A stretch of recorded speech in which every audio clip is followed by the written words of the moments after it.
یہاں جدہ میں حی البلد کے پاس یہ مسجد الجفالی ہے، بہت خوبصورت مسجد ہے۔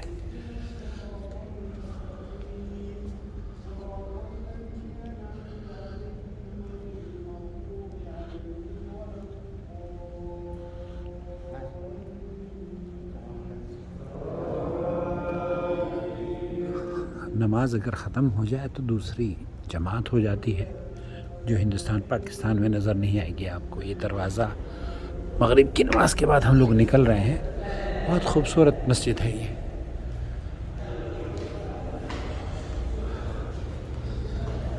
یہ جوتے رکھنے کے لیے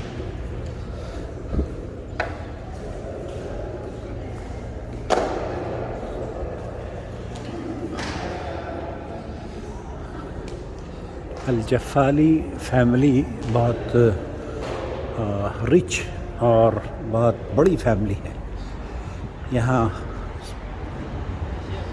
باہر نکلنے کے بعد یہ ڈاؤن ٹاؤن ہے، سامنے جو دیکھ رہے ہیں نا آپ وہ بلد ہے، حی البلد، پرانا علاقہ، تاریخی مقامات یہاں پر انہوں نے بیت النصیف وغیرہ محفوظ کیے ہوئے ہیں سعودی۔ یہ سامنے منسٹری آف ایکسٹرنل افیئر ہے، خوبصورت مسجد ہے یہ دیکھیے۔ اور اس مسجد کے بالکل سامنے وہ جو ایریا ہے نا وہاں پر سزائیں دی جاتی ہیں اگر کوئی کسی کی گردن کاٹنی ہو یا کسی کو سزا دی جاتی ہے نا منظر عام پر قرآن و سنت کے مطابق، تو وہ میدان ہے جس میں ہم نے گاڑیاں پارک کی ہیں۔ اور سامنے جو علاقہ آپ کو دکھ رہا ہے نا، یہ آج جدہ میں بہت بادل بھی آئے ہوئے ہیں، سامنے سی پورٹ ہے جدہ کا، خوبصورت منظر نظر آ رہا ہے۔ یہ ایک بہت ہی خوبصورت جگہ ہے دیکھنے لائق۔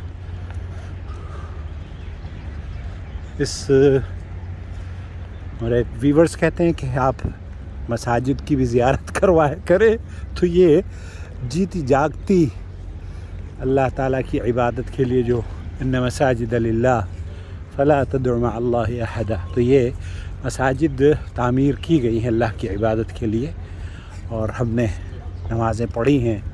اللہ تعالیٰ نمازوں کو قبول کرے، اور جنہوں نے ان مساجد کو بنایا ہے اللہ تعالیٰ ان کی قبروں کو جنت کا باغ بنائے، انہیں اجر عطا فرمائے۔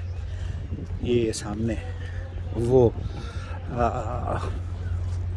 خالی جگہ ہے جو کہ جس میں سزائیں دی جاتی ہیں اگر منظر عام پر کوئی سزا دینی ہو سعودی عرب میں۔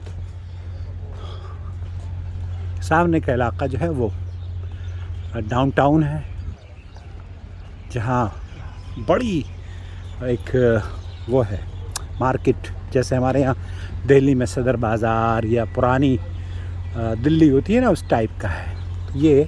اور ایک یہاں سے ایک خوبصورت منظر اور آپ کو دکھاتا ہوں میں، یہ ہے